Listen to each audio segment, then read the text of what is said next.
उस वक्त क्या हुआ जब भगवान बुद्ध के साथ एक विधवा औरत ने कामवासना करने की जबरदस्ती की। रेणु का जीवन अपने आप में किसी पहेली से कम नहीं था। 32 वर्ष के उम्र में जब जीवन ने उसके लिए हजारों सपने बुन रखे थे, अचानक उसकी दुनिया बिखर गई।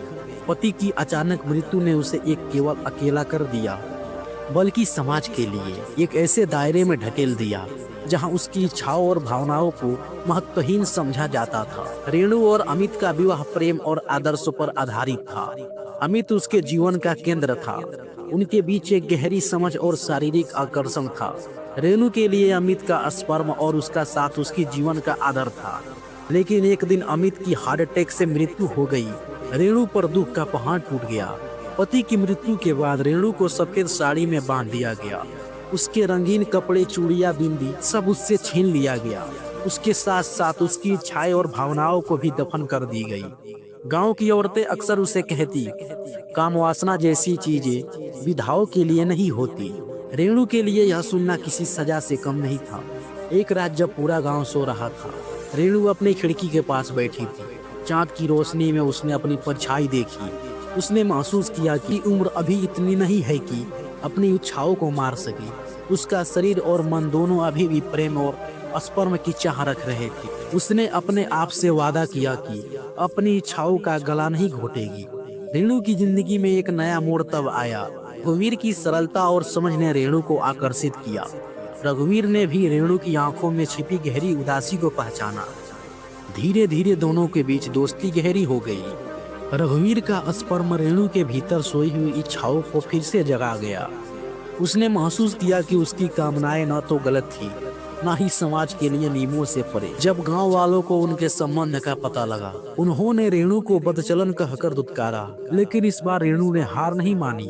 उसने गांव वालों से कहा, मेरी इच्छाएं गलत नहीं है, मैं भी एक इंसान हूँ, मेरे पास भी प्रेम और कामना का अधिकार है। विद्या के जीवन में अंधेरा उस दिन छा गया जब उसके पति आनंद एक सड़क दुर्घटना में दुनिया से विदा हो गए। विद्या केवल 29 साल की थी और उनका 3 साल का बेटा अयान अब उनकी पूरी दुनिया बन गया था। लेकिन उस दुनिया में एक बड़ा शून्य था। आनंद की मृत्यु के बाद विद्या को सफेद साड़ी पहनने और हर प्रकार का सजा श्रृंगार और त्यागने के लिए मजबूर किया गया। विद्या ने अपने बेटे के लिए सब कुछ सहा, लेकिन उसका दिल अक्सर उन दिनों को याद करता था जब आनंद के साथ उसने अपने जीवन के सबसे खूबसूरत पल जिए थे। एक रात जब विद्या अपने कमरे में अकेली थी, उसने खुद से पूछा, क्या मेरा जीवन यही तक था? क्या मुझे प्यार और खुशियों का अधिकार नहीं है? उसका मन तर्क और भावनाओं के बीच उलझा हुआ था। वह चाहती थी कि उसे भी अपने जीवन को फिर से जीने का मौका मिले, लेकिन समाज के बंधन ने उसे रोक रखा था। विद्या की मुलाकात रोहन से तब हुई जब वह अयान के पास पार्क में खेलने के लिए आता था। रोहन एक अकेला लेखक था जो हाल ही में उसने इलाके में रहने आया था। वह अयान के साथ खेलने लगा और धीरे धीरे विद्या से बातचीत करने लगा। रोहन की सहजता और संवेदनशीलता ने विद्या को आकर्षित किया। वह पहली बार किसी के साथ खुलकर हंसी और अपनी बातें साझा की। विद्या और रोहन की मुलाकात बढ़ने लगी। रोहन ने विद्या के दर्द को समझा और उसे महसूस कराया कि उसका जीवन केवल त्याग और समाज के बंधनों के लिए नहीं है।